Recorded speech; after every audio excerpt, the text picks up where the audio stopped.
जदीद अदब की सरहदें जिल्द अव्वल मजमून नंबर 26 जिसका उन्वान है अदब का नोबेल प्राइज़ बराए 92 ईस्वी ड्रेक वॉलकॉट। समाअत फरमाइए। गुंटर ग्रास को नोबेल प्राइज़ नहीं दिया गया, ड्रेक वॉलकॉट को दिया गया है।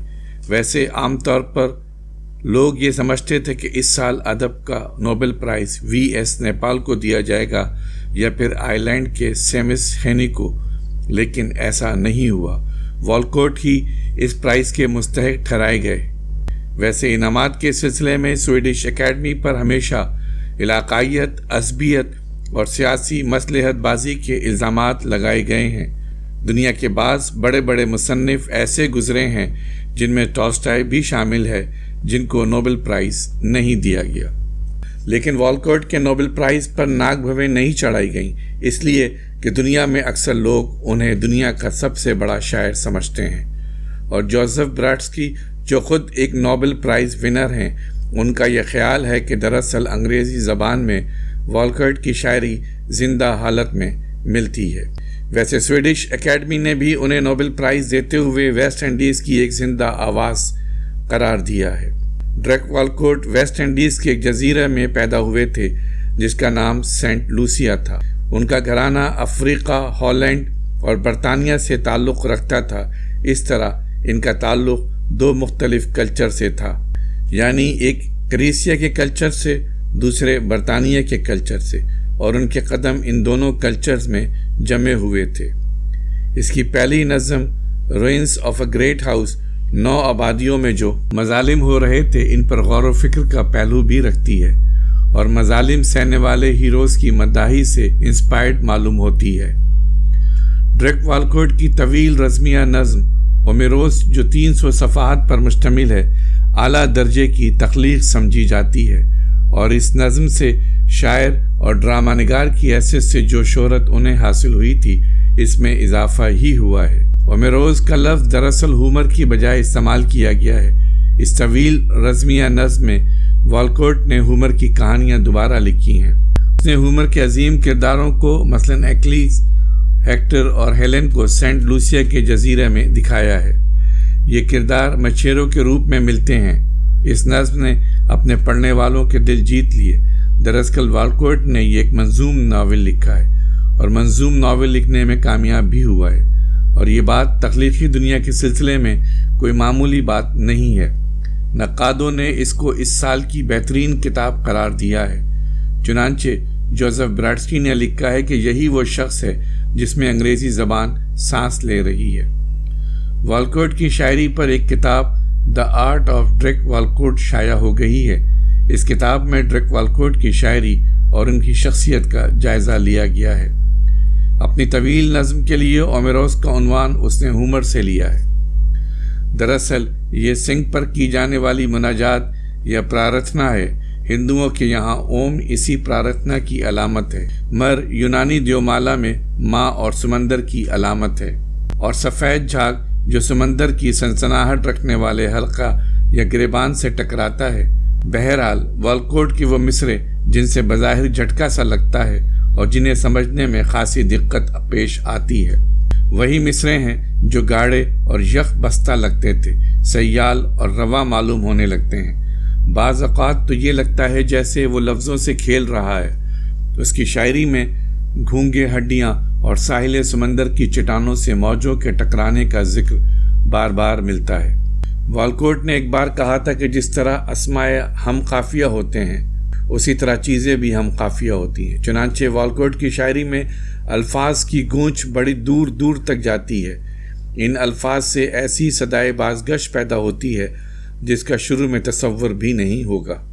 ग़ुलामों के मार्च करते हुए कदम इसकी शायरी में उरूस के अरकान बन जाते हैं। वो कहता है कि नावल ने हर चीज़ पर हमला कर दिया है, यहाँ तक कि शायरी पर भी।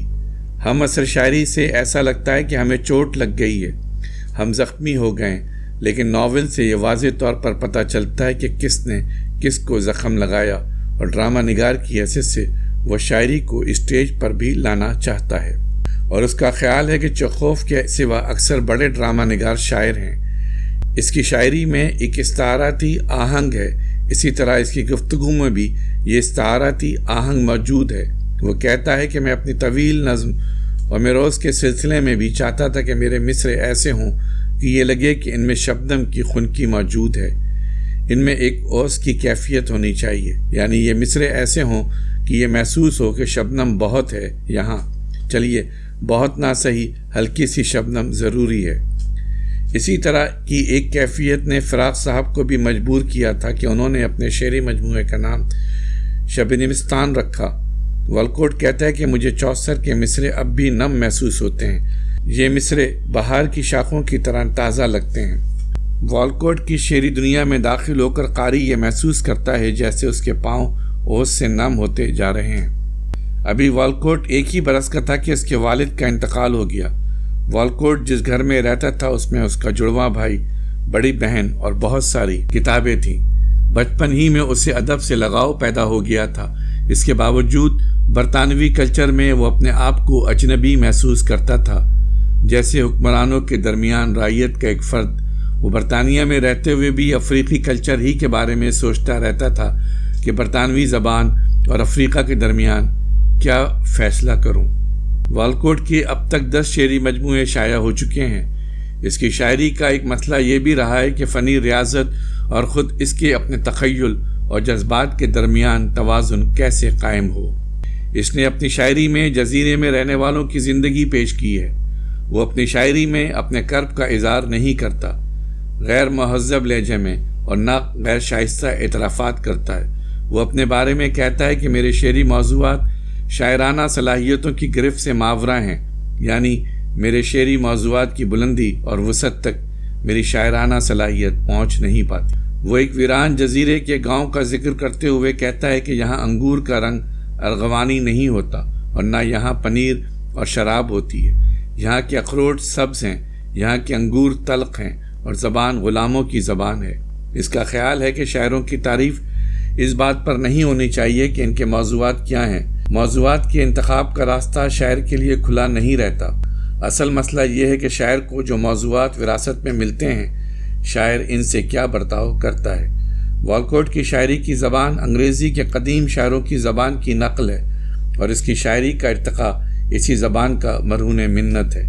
یہ زبان اس کے لیے بیساکھی کا کام نہیں کرتی، بلکہ اس میں ایک ایسی لچک ہے جو متنوع اظہار کی صلاحیت رکھتی ہے، یعنی زبان اس کے یہاں ایک لچکدار آلہ کار کی حیثیت رکھتی ہے۔